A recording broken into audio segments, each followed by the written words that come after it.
오래전에 반가운 책 한 권이 발간됐는데요. 제목은 전도 행전입니다. 이 책을 제가 몹시 기다린 이유는 우리 다 기억하실 거예요. 그 과거에 그 나라를 발칵 뒤집혔던 그 연쇄 살인마 지존파 6명 아시죠? 이들이 사형 형고를 받고 형량의 이슬처럼 사라져갈 때에 다 예수 믿고 죽음을 맞이했습니다. 제가 항상 궁금했던 게 뭐냐면 어떻게 이들이 예수를 믿게 됐을까? 그게 늘 몹시 기다려졌었습니다. 그런데 이번에 이 전도행전 이 책에 그 내용이 들어있는 거예요. 여기에 보면 6명의 우리 일반인 여러분 같은 집사님들이 수년 동안 수백 통의 편지를 이 지존파 6명에게 보낸 거죠.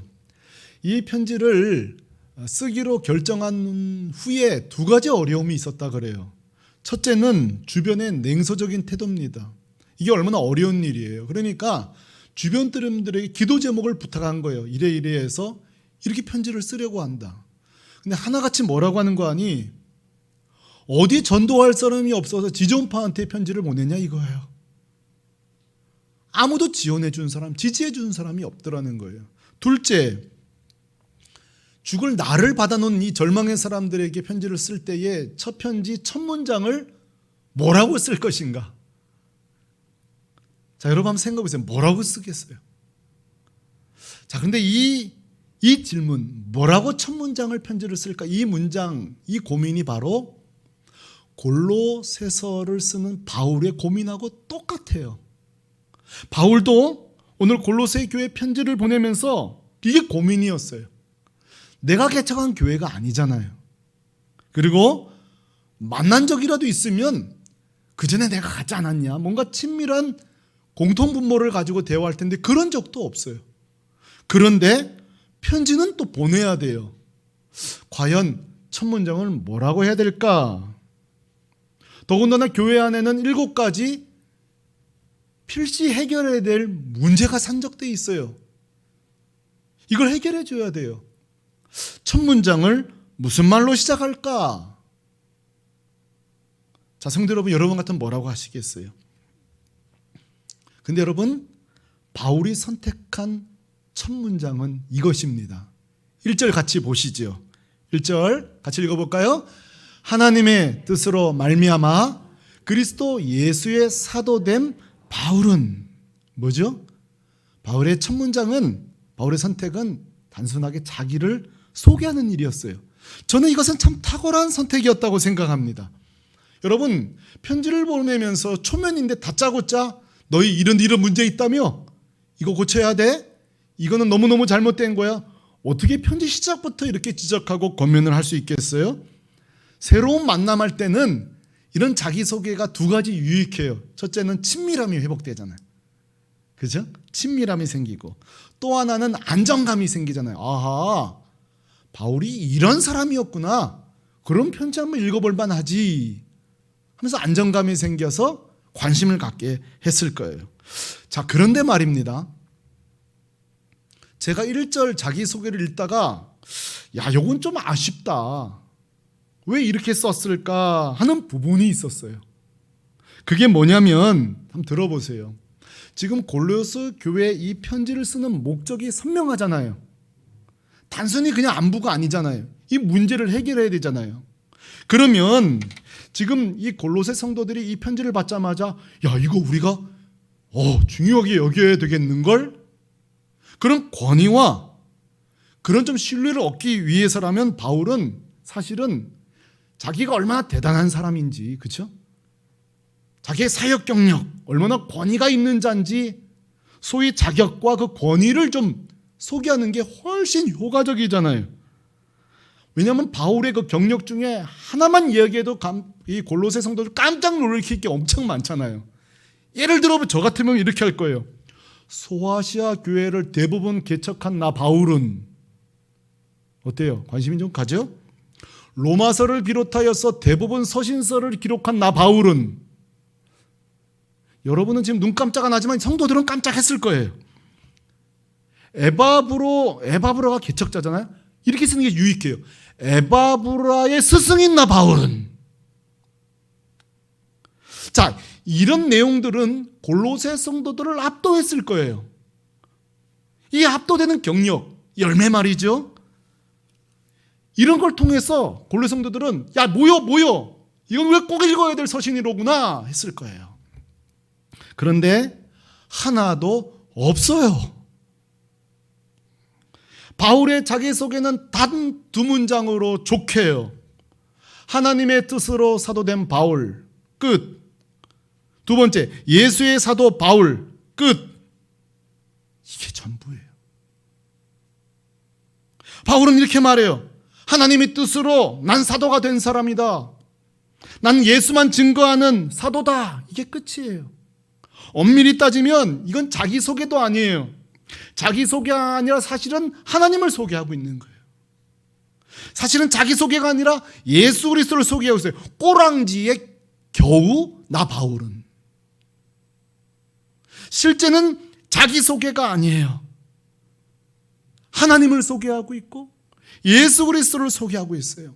사랑하는 새물결 교회 여러분, 오늘 제가 강조하고 집중하고 싶은 부분은 바로 이 부분, 바울의 자기소개예요. 그리고 오늘 이 설교가 마칠 때쯤 이 바울의 자기소개가 저와 여러분의 소개가 되기를 소망합니다. 바울의 자기 고백, 소개가 왜 중요할까요? 왜 중요할까요? 저에겐 중요해요. 그것은 바로 이 바울의 이 두 문장이 하나님의 사람이라는 감출 수 없는 증거이기 때문에 그래요. 하나님의 사람은 하나님을 소개합니다. 예수님의 사람은 예수를 증거합니다. 바울 그랬던 사람 아니에요. before 예수 만나기 전 바울은 어떤 사람인지 아세요? 자기 스스로 자기가 직고해요. 빌립보서 3장 5절 6절입니다. 입만 열면 나는이었어요. 나는 8일 만에 할례받은 거 여러분 아십니까? 난 이스라엘 족속이요, 베냐민 지파요, 히브리 중 히브리인이요, 율법으로는 바리새인이요. 6절에 보세요. 또 두 개가 더 나와요. 교회를 박해하고 율법의 의로 흠이 없는 자라. 제가 세보니까 7가지예요. 지금 할 말이 없는 게 아니에요. 바울도 얼마든지 자기에 대해서 7가지나 얘기하고 싶은데요. 이게 before Jesus, 예수예요. 그러나 after 예수, 예수를 만난 뒤에는요, 딱 한 문장이면 좋게요. 3장 8절 같이 읽어봐요. 시작. 모든 것을 해로 여김은 내 주 그리스도 예수를 아는 지식이 가장 고상하기 때문이라. 내가 그를 위하여 모든 것을 잃어버리고 배설물로 여김은. 지금까지는 나는이었어요. 내 지식, 내 능력. 그런데요, 보세요. 온 우주의 왕이신 하나님을 만난 뒤로 내 지식은 빛이 잃어버린 거예요. 소개할 것은 하나님밖에 없는 인생이 된 거예요. 그 전에는요, 너무 소개할 게 너무 많았어요. 그러나 나를 위해 이 땅에 오시고, 나를 위해 십자가 죽으시고, 나를 위해 부활하시고, 나를 위해 지금도 보좌 우편에서 기도하고 계시고, 여러분 믿습니까? 나를 위해 다시 오실 이 주님을 만난 뒤에는요, 내 모든 영광이 사라진 거예요. 자랑할 것은 예수밖에 없어요. 여러분, 이것이 바로 하나님의 사람들의 감출 수 없는 특징이에요. 혹 그래도 우리에게 자랑할 게 좀 있잖아요. 여기에도 바울은 원칙이 있어요. 고린도후서 10장 17절입니다. 자랑하는 자는 누구 안에서요? 주 안에서 자랑할지니라. 이 말은 뭐예요? 너에게 할 수 있다. 그러나 그 목적은 주께 영광이에요. 예수 이름 증거예요. 이것이 바로 하나님의 사람의 감출 수 없는 증거예요. 하나님의 사람은요, 나를 감추고 하나님을 자랑합니다. 하나님의 사람은 나를 감추고 예수를 증거해요. 하나님의 사람은요, 또 실수하고 우리가 우리 자신을 드러내 자랑할 수 있어요. 그러나 저녁 때 집에 돌아와서 하루를 이렇게 조망할 때에 아이고 오늘 또 내 얘기 너무 많이 했어. 오늘 또 내 자식 얘기 너무 많이 했네. 오늘 또 너 우리 가족 자랑 너무 많이 했네. 여러분, 그게 정상이에요. 하나님의 사람은요, 저녁에 들어와서 그렇게 말할 수 있어야 돼요. 얼마 전에 제 오래된 지인을 다시 만나서 교제 요즘 하고 있어요. 오랜만에 우리 교제가 시작됐으니 얼마나 나눌 대화가 많겠어요? 그런데 여러분 30년 전이나 이 친구는 똑같아요.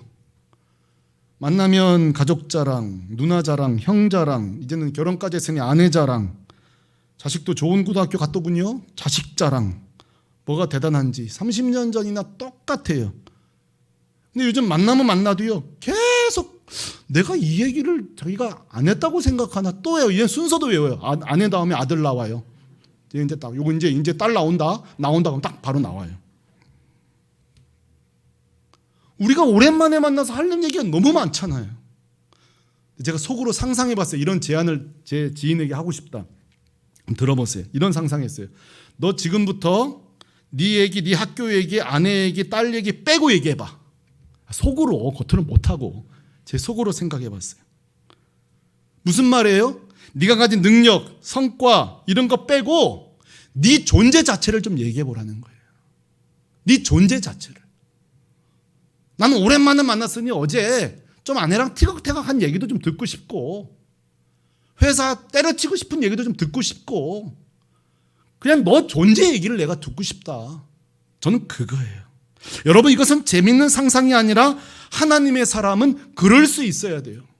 하나님의 사람은 내 학벌, 능력, 성과 이런 거 다 빼고 내 하나님 앞에 내 존재 자체로 설명할 수 있어야 돼요. 나눔 때도 마찬가지예요. 내가 이번 주에는 뭐가 성과 있었고 얼마를 벌고 이런 거 없어도 그냥 소소하게 이번 주에 있었던 하나님 나와의 그 은혜들. 뭐 대단한 거 얘기할 줄 알았는데 야, 어제 큐티 너무 좋았어. 그냥 살아가는 내 존재 이야기예요. 하나님의 사람은 그럴 수 있어야 돼요. 우리 샘터 모임에서도 마찬가지예요. 어떤 분 그래요. 목사님 저 주눅 들어요. 어떤 분은 뭐 자녀도 잘 되고 뭐도 잘 되고 뭐도 잘 되고. 여러분 주눅 들지 마세요. 그런 거 없어도 나누실 수 있어야 돼요. 그게 하나님의 사람이에요.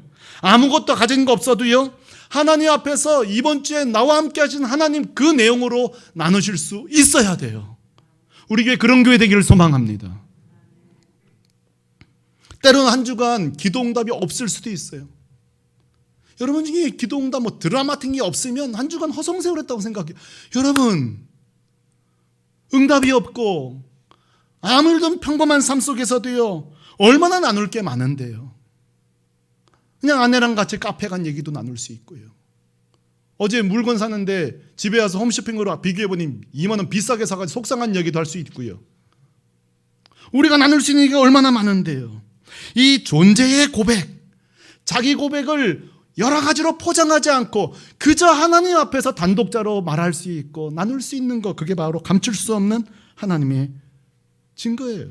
저는 그런 의미에서 오늘 바울의 자기소개는 좋은 샘플이라고 생각해요.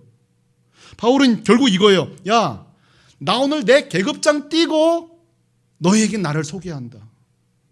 나 8일 만에 뭐 바리 이런 거 다 계급장 띄고 자신 있는 거예요. 그게 뭐예요? 나는 하나님의 사람이다. 나는 예수 그리스도의 사도다. 이거밖에 없는 거예요. 하나님의 사람은 이렇게 예수 이름으로도 하나님 이름으로 당당할 수 있고 하셔야 돼요.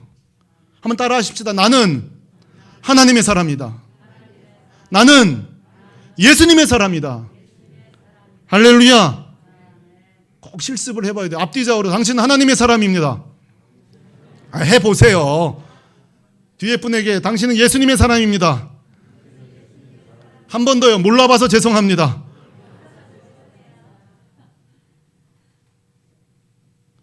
여러분 정말 부탁합니다.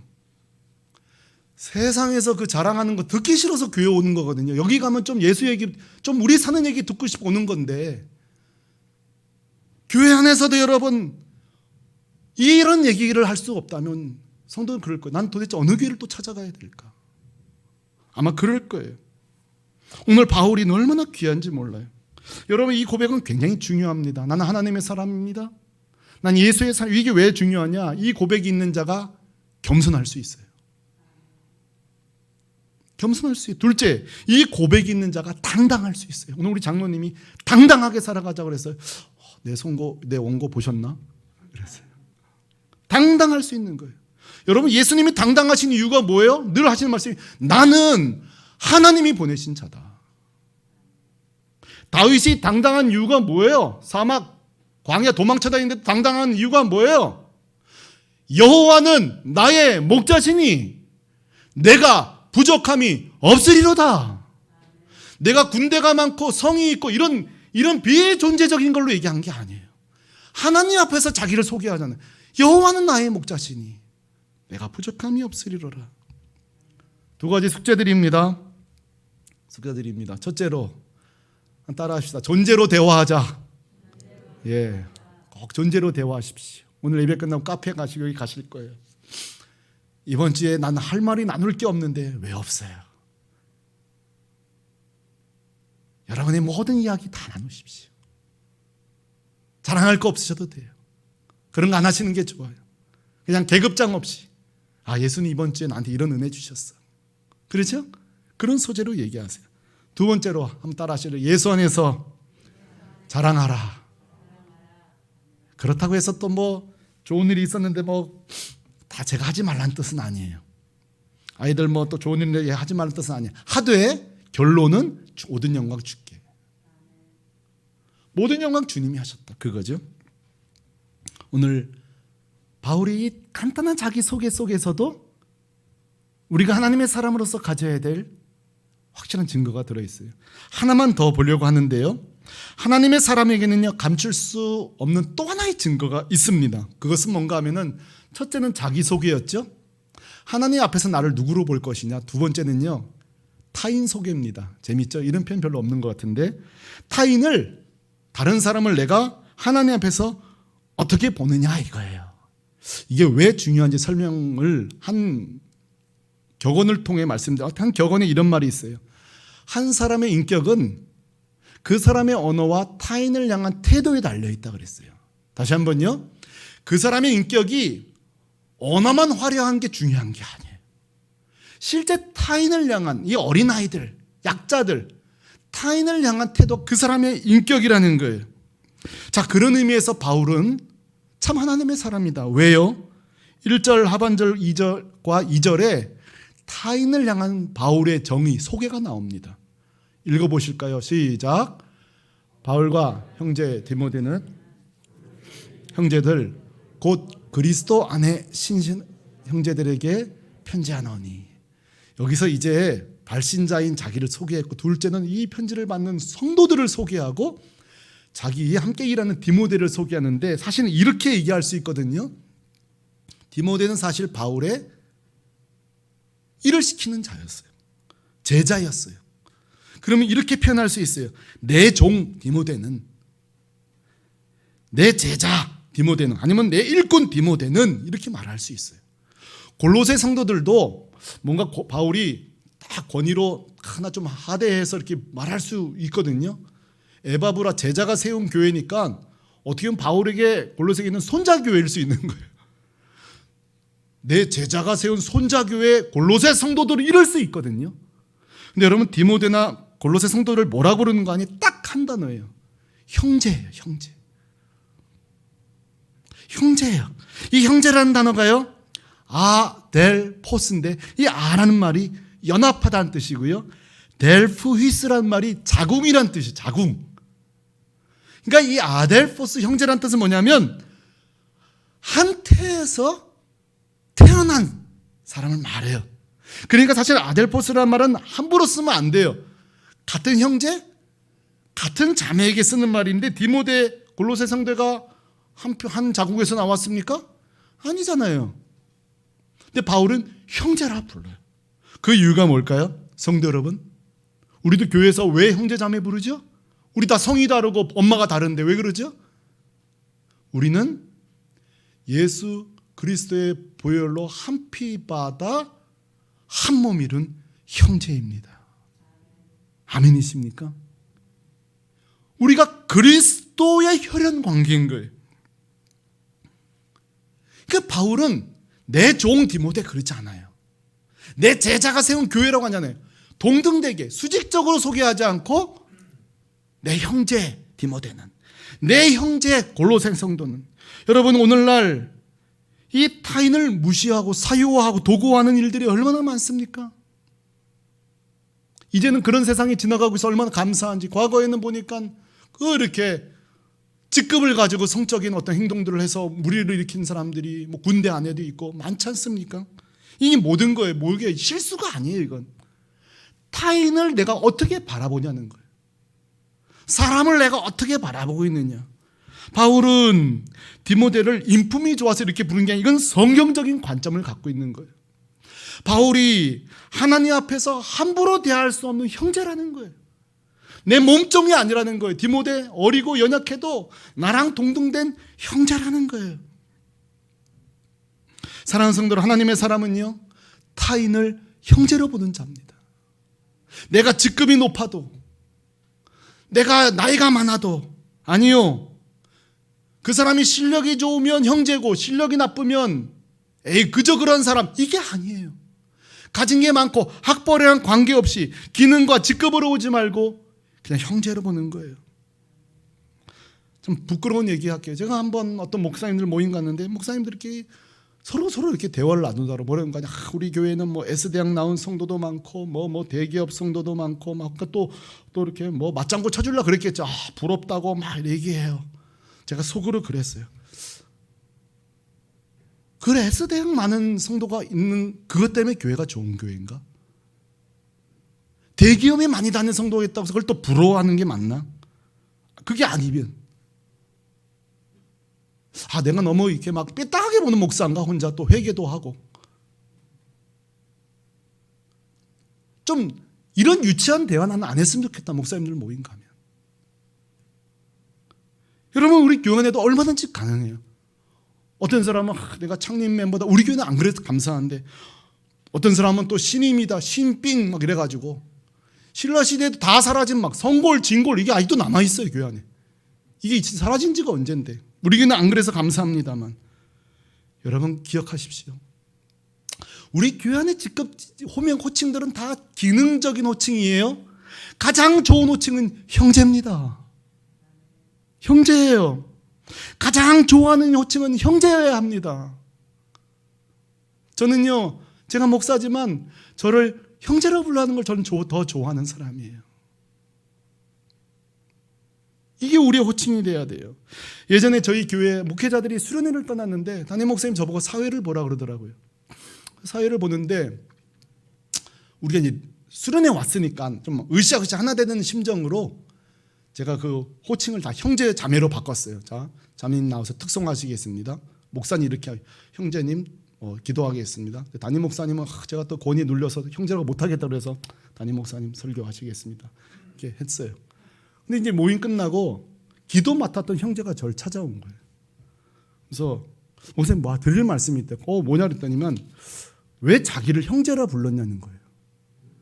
넌 목사인데 이거 온 지 얼마 안 됐거든. 그래서 제가 이제 제 취지는 내가 취지를 얘기 안 했구나. 그러니까 좀 해서 나도 모르게 그냥 그랬어요. 그냥 좀 자세히 설명했어야 되는데 나도 모르게 그냥 그랬죠. 그랬더니만 그래요 하면서 지나갔는데 제 후배 목사가 고맙죠. 야, 원래 저 정철이 형은 형제 자매라고 부르는 걸 좋아한다. 너를 무시하려고 한 게 아니다. 알고 보니까 이 사역자가 상처가 많은 거예요. 자기 삶에. 자기를 좀 하대하고 무시하는. 근데 교회를 옮겨왔는데 또 저분이 나를 또 뭐 어떻게 아나, 무슨 소문을 들었나 나에 대해서 왜 나를 하대할까? 그런 것 같아요. 여러분, 전 전혀 그런 마음이 아니었어요. 세상에 제일 좋은 소리가 형제예요. 자, 이 시간에 실습해 보십시다. 옆에 자매 권사 장로 빼고 한번 불러주십시오. 이성백 형제님. 자, 같이 시작. 예, 이어문 형제님 반갑습니다. 여러분, 이거보다 좋은 호칭이 어디 있어요? 여러분, 천국 가서도 목사님 장로 이럴 것 같다? 난 그럴 것 같지 않아요. 우리는 형제면 족한 거예요. 하나님의 사람의 특징이 뭐예요? 타인을 그가 가진 모든 걸 제하고 있는 그대로 봐주는 거예요. 여러분, 저희 교회 주보를 보시면 교육자 안에 제가 부목사라는 단어를 쓰지 않습니다. 그냥 직급으로 기능으로 전임 목사, 담임 목사, 전도사 썼지 부목사는 단어를 제가 쓰지 않습니다. 그 이유는 제 나름대로 고백이에요. 제 의지고요. 우리 사역자도 나와 동역자다. 동등된 목사라는 의식을 갖고 있는 거예요. 그리고 그 자신도 나는 서브, 부에 불과한데 그런 마음을 갖지 않게 하기 위한 거였어요. 나 또한 하대하지 않게 하는 내 자신의 의지예요. 여러분도 똑같이 대해 주시기를 바랍니다. 담임 목사, 부목사 그런 요청은 우리가 만든 거예요. 그냥 하나님 앞에 사람, 예수의 사람, 형제, 그걸로 족한 거죠. 사랑하는 성도 여러분, 하나님의 사람은 두 가지가 다릅니다. 첫째, 자기소개가 다릅니다. 나는 하나님의 사람이다, 예수님의 사람이다. 여러분의 고백이 되기를 바랍니다. 하나님의 사람은 타인 소개가 다릅니다. 아이고, 저 사람 이렇게 얘기한 우리 교회 중요한 사람이에요. 아니요. 우리 교회 다 중요한 사람이에요. 목사님, 죄송해요. 저는 참 우리 교회 도움이 안 돼. 아니요. 제발 그런 말씀하지 마세요. 여러분이 은퇴를 하셨어도, 여러분이 크게 예전만큼 여러분이 만족스럽게 봉사할지 몰라도, 아니요, 여러분의 존재 자체로 저한테 귀한 분들이세요. 여러분이 형제예요. 그러므로 오늘 말씀을 이렇게 적용하십시오. 누군가 여러분을 저평가하거든 큰 소리 치세요. 내가 어때서, 내 나이가 어때서가 아니라 내가 어때서, 난 하나님의 사람이다, 예수님의 사람이다 선포하시기를 바랍니다. 교회 안에서 누군가를 저평가하거든 이렇게 선포하십시오. 아니요, 저분 제가 제일 존경하는 분이에요. 왜 어떤 분인데? 그냥 형제니까요. 그냥 자매거든요. 그렇게 보호해 주시기를 바랍니다. 샘물교회 교우 여러분, 세상 기준으로 지긋지긋한 세상을 살아가고 있는 우리입니다. 이 샘물교회 교회 안에, 성전 안에 들어오면 이거 부족한 집 성도, 이거 부족한 이런 거 따지지 말고, 나는 하나님이 지으신 자다, 나는 하나님의 사람이다, 난 예수님의 사람이다, 저분은 내 형제자매다, 이렇게 존귀하게 불러주며, 하여간 우리 성도들은 나는 하여간 교회만 가면 행복해. 우리 샘물교회 교회만 가면 나를 알아주는 사람이 있어. 너희가 다시 살아나리라. 매주일마다 회복되고 살아나고 돌아가는 주님 때문에 그런 인생 살게 되길 예수 그리스도의 이름으로 축원합니다. 우리 다 같이 자리에서 일어나십시다. 오늘 이 찬양이요, 우리의 존재를 이야기합니다. 보세요. 나를 소개하는데 이 가사의 작사자 보세요. 나를 지으신 이가 하나님, 그렇죠? 나를 부르신 이가 하나님. 여기에 학벌 들어있지 않습니다. 집 몇 평수 들어있지 않습니다. 교회 몇 년 다녔는지 들어있지 않습니다. 그냥 이거면 좋게요. 나를 지으신 이가 하나님, 나를 부르신 이가 하나님, 나를 보내신 이도 하나님.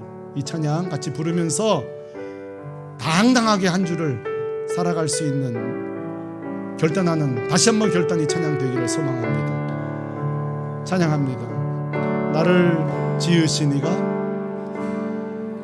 나를 지으신 이가 하나님, 나를 부르신 이가 하나님. 믿음으로 나를 보내신 이도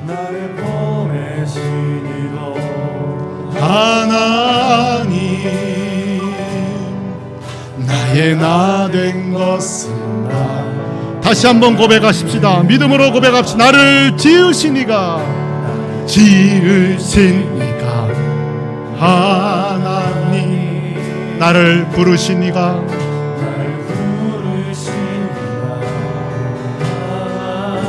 나를 보내신 이도, 나를 보내신 이도 나의 나 된 것은, 나의 나 된 것은 나. 큰 소리로 찬양합니다. 한량없는 은혜, 한량없는 은혜, 갚을 길 없는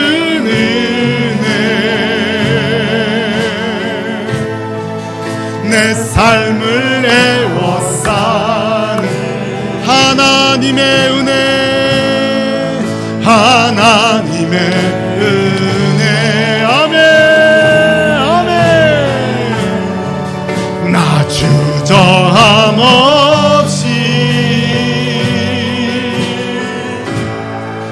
그